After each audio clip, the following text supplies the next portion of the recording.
这是我吃过配方最干净的欧包，不用油面，新手也可以一次成功。这碗欧包吃起来是满满的胶质感，还夹着酸甜蔓越莓的香味，非常适合当早餐或者是减脂期的主食。高筋面粉加入3克的盐，混合均匀，水冷冻成有冰渣，加入酵母。把酵母化开，倒入面粉，用刮刀翻拌至无干粉状态，让面团成团就可以了，不用油光滑。盖上保鲜膜，放入冰箱冷藏30分钟，不结冰的那一层。我还做了玫瑰蔓越莓口味，加入1.5克的仙人掌果粉或者甜菜根粉，这个是调色用的，没有可以不加。松弛好的面团手上沾一点水，把面团从外往内拉伸折叠1至2圈，捞圆，再盖上保鲜膜，继续放入冰箱松弛30分钟。第二次面团折叠完的温度是13度，温度比较低，可以直接放在室温里松弛30分钟。铺上蔓越莓果干，还有坚果，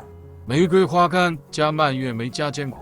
第3次已经可以拉出这种薄膜了，拉伸折叠包裹后再翻过来，整理成一个光滑的面团。现在进行第1次发酵，室温超过28度呢，我们可以直接放在室内发酵。如果是冬天的时候呢，我们可以放入烤箱28度，发酵至2倍大，旁边放一碗热水来保湿。60分钟后，无论有没有发酵到2倍大，都可以马上取出来进行下一步操作。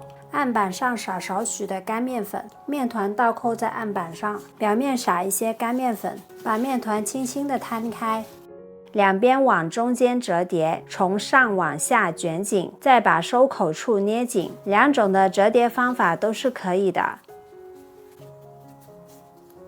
现在可以送入烤箱35度发酵至1.5倍大，旁边要放一碗热水来增加湿度。发酵好的面团呢，是会有一种轻飘飘的感觉，按压下去是会轻轻的回弹，这个面团就是发酵好了。发酵好的面团，我们在表面撒一些干面粉做装饰，表面割上3刀，在表面喷一些水，烤出来呢会更加酥脆。烤箱提前预热，空气炸锅的温度我也打在屏幕上了。出炉后放凉再切开，组织是松软细腻有嚼劲的。切开后尽快密封保存起来，放在冰箱的冷冻室可以保存2个星期，越嚼越香，还有玫瑰的香味。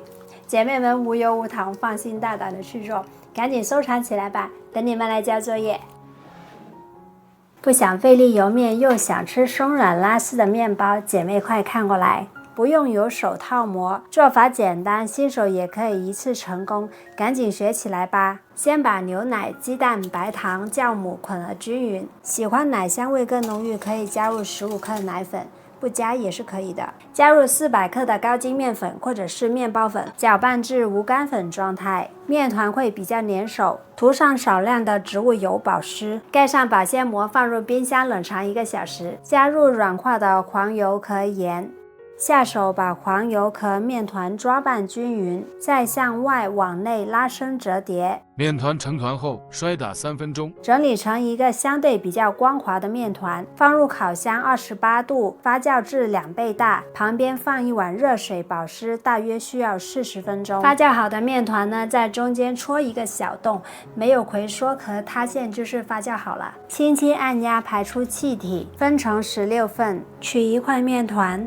拍扁折叠，反过来收圆，这样就好了。摆入烤盘，放入烤箱32度发酵至1.5倍大，旁边放一碗热水保湿。发酵好的面团表面刷上一层牛奶或者是鸡蛋液。烤箱提前预热，上下火170度，放在中层烤20分钟。表面上色满意，可以盖上锡纸，防止烤糊。出炉时候满屋都是奶香味。趁热在表面涂上一层黄油。不用复杂的整形，也减少了水合的时间。这个免油的配方非常适合新手，赶紧去试一下吧，等你们来交作业。